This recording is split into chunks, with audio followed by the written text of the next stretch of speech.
Hello everyone.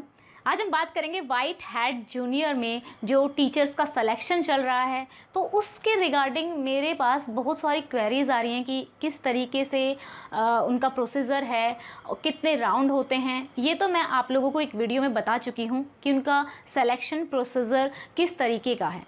तो पहली बात, मैंने ये इंटरव्यू दिया क्यों? ये इसलिए दिया क्योंकि मेरे को कोडिंग एक्सपीरियंस है अराउंड 3.5 ईयर्स का, तो मैं उस प्रोसेस से जाना चाहती थी। एक बहुत ही बड़ा एक ब्रांड नेम बन चुका है वाइट हैट जूनियर, इवन बड़े बड़े स्टार इसकी ऐड दे रहे हैं, तो मुझे लगा एक इंटरेस्टिंग रहेगा। एक बहुत टाइम से कोई इंटरव्यू दिया नहीं है, तो इसलिए मैंने ये इंटरव्यू दिया था।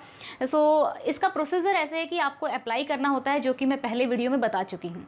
अब आज की वीडियो बनाने का एक तो मोटिव ये है कि बहुत सारे बच्चे बोल रहे हैं कि मैम डेमो राउंड 1 कैसे क्लियर किया जाए, डेमो राउंड 2 कैसे क्लियर किया जाए, डेमो राउंड 3 कैसे क्लियर किया जाए।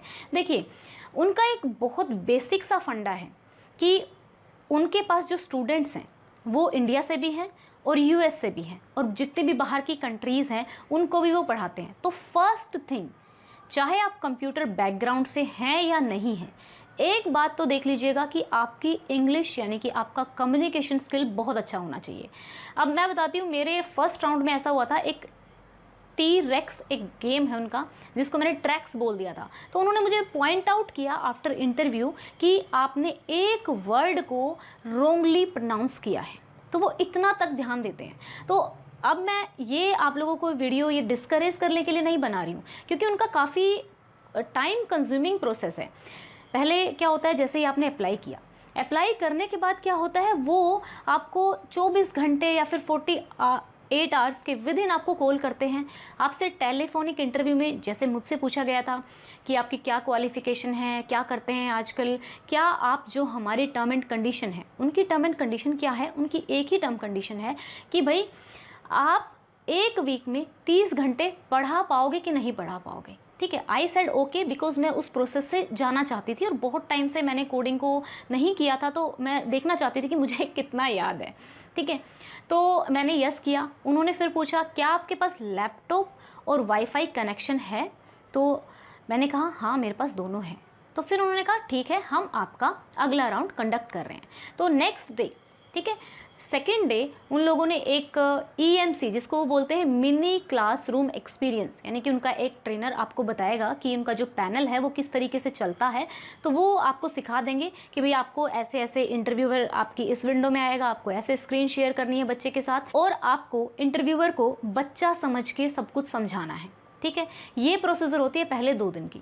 जब आपका जिस दिन आपका टेलीफोनिक जो राउंड होता है वो ओके हो जाता है, उसके बाद वो इमीडिएटली आपको एक PDF देते हैं, कई सारी वीडियोस देते हैं। उन वीडियोस के सहारे आपको सब कुछ सीखना होता है। जो वो PDF होती है, पहली PDF जो होती है 50 पेजेस की होती है, उसमें से आपको 25 पेजेस पहले प्रिपेयर करने होते हैं और एक लास्ट का जो 50th पेज है वो प्रिपेयर करना होता है। आप कोडिंग में बहुत अच्छे हो सकते हैं, जैसे कि मेरी उनके एक रिप्रेजेंटेटिव से बात हुई, आपकी कोडिंग बहुत अच्छी हो सकती है और आप 3rd राउंड तक भी पहुंच सकते हो, लेकिन अगर आपने 2-4 वर्ड भी गलत प्रोनाउंस कर दिए तो आपको वो 3rd राउंड में ये कह के निकाल देंगे कि आपकी प्रोनाउंसिएशन अच्छी नहीं है, क्योंकि वो एक इंटरनेशनल लेवल पर खुद को रिप्रेजेंट कर रहे हैं। दूसरी चीज़, अगर आपका कम्युनिकेशन स्किल अच्छा नहीं है, तो अगर बच्चा आपसे वेरिएबल क्वेश्चन पूछेगा तो आप उसका जवाब नहीं दे पाओगे। कहीं ना कहीं जो मैंने रिव्यू पढ़े कि ये लोग सिलेक्शन कर ही नहीं रहे हैं, बहुत कम रेट है सिलेक्शन का, क्योंकि कोई बंदा या तो कोडिंग में पीछे रह जाता है, किसी बंदे को चीज़ें एक्सप्लेन ठीक करनी नहीं आती हैं, एक्सप्लेनेशन अच्छा नहीं है, या फिर किसी की प्रोनाउंसिएशन अच्छी नहीं है। तो अगर देखो काफ़ी अराउंड अगर देखो ना, तो ये जो इंटरव्यू का प्रोसेस है इनका अराउंड 10 दिन तक चलता है। ये डेमो राउंड 1 में भी 50 पेजेस की जो आपको PDF है वो प्रोवाइड करते हैं। फिर उसके बाद डेमो राउंड 2 में भी, जैसे कि मैं कोडिंग बैकग्राउंड से थी तो मेरी थोड़ी एडवांस लेवल का इंटरव्यू था। जो कोडिंग बैकग्राउंड से नहीं है, इवन जो लोग BCom है, BA हैं, अगर उनका कम्युनिकेशन स्किल अच्छा है, वो लोग भी इसमें अप्लाई कर सकते हैं। मैंने क्लियरली उनसे पूछा था कि क्या ये लोग भी अप्लाई कर सकते हैं आफ्टर इंटरव्यू। जो उनके रिप्रेजेंटेटिव हैं जो इंटरव्यू लेते हैं वो काफ़ी फ्रेंडली हैं, आपको डिस्करेज नहीं करते हैं। जहाँ तक कि मेरा इंटरव्यू रहा, ये मेरा पूरा प्रोसीजर था कि मुझे एक रहता है कि एक्साइटमेंट रहता है, जैसे टीच फॉर इंडिया एक प्रोग्राम है, तो मैंने उसके लिए भी अप्लाई किया था कि किस तरीके से क्या क्या प्रोसीजर होता है, just to know the information, और मुझे इंटरव्यू देना बहुत अच्छा लगता है। एक ये भी एक रीज़न था कि अप्लाई करने का।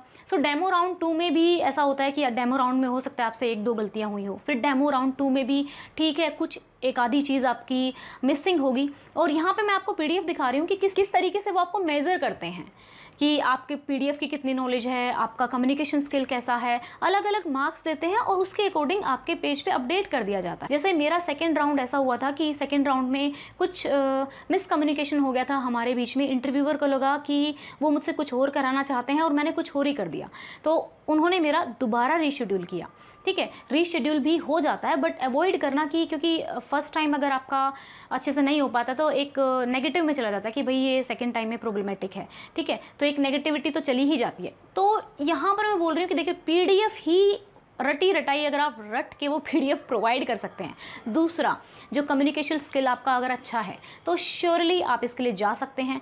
अगर आपकी कोडिंग बहुत अच्छी है और आपका कम्युनिकेशन स्किल अच्छा नहीं है, अब देखिए कम्युनिकेशन स्किल में भी हम डिफरेंट बैकग्राउंड से आते हैं। जैसे कि मैं हरियाणा से हूँ, कोई बिहार से है, कोई साउथ से है, तो वो लोग कहते हैं कि उन्होंने साउथ के भी बहुत सारे कैंडिडेट्स जो उनकी बहुत ही अच्छी एक्सप्लेनिंग कैपेसिटी भी थी, कोडिंग भी बहुत अच्छी थी, ठीक है, लेकिन उन्होंने उनको सेलेक्ट नहीं किया। तो देखो जो वो पीडीएफ देते हैं उसको अच्छे से प्रिपेयर करके जाओ और वो सारा सब कुछ बताते हैं कि हम आपसे कुछ ज़्यादा एक्सपेक्ट नहीं कर रहे, आप बच्चे को अच्छे से एक्सप्लेन कीजिए, ये वाला पूरा प्रोसीजर है। और इस वीडियो को बनाने का एक मोटिव मेरा ये है कि अगर हमें ना इंटरनली खुद ही पता होता है कि हम किस लेवल पे हैं, आप 10 दिन की प्रोसेस में जाओ, उनकी 50-50 की पेजेस की पीडीएफ पढ़ो, टाइम वेस्ट करो और राउंड 3rd 4th में जो बच्चे कंप्लेन कर रहे हैं कि वो सेलेक्ट नहीं हो पा रहे हैं, तो ये एक बहुत कंप्लेन मेरे को सुनने को मिल रही है, ऐसे बच्चे बोल रहे हैं, रिव्यू भी देखने को मिल रहे हैं। तो ये एक बहुत बड़ा रीज़न यही है कि प्रोनाउंसिएशन, आपकी एक्सप्लेनिंग जो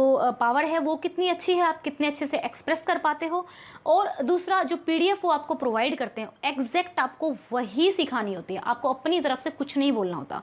ठीक है, वही पीडीएफ सिखानी होती है, उतना ही कोड उनको करके दिखाना होता है। तो ये पूरा प्रोसीजर है व्हाइट हैट जूनियर का।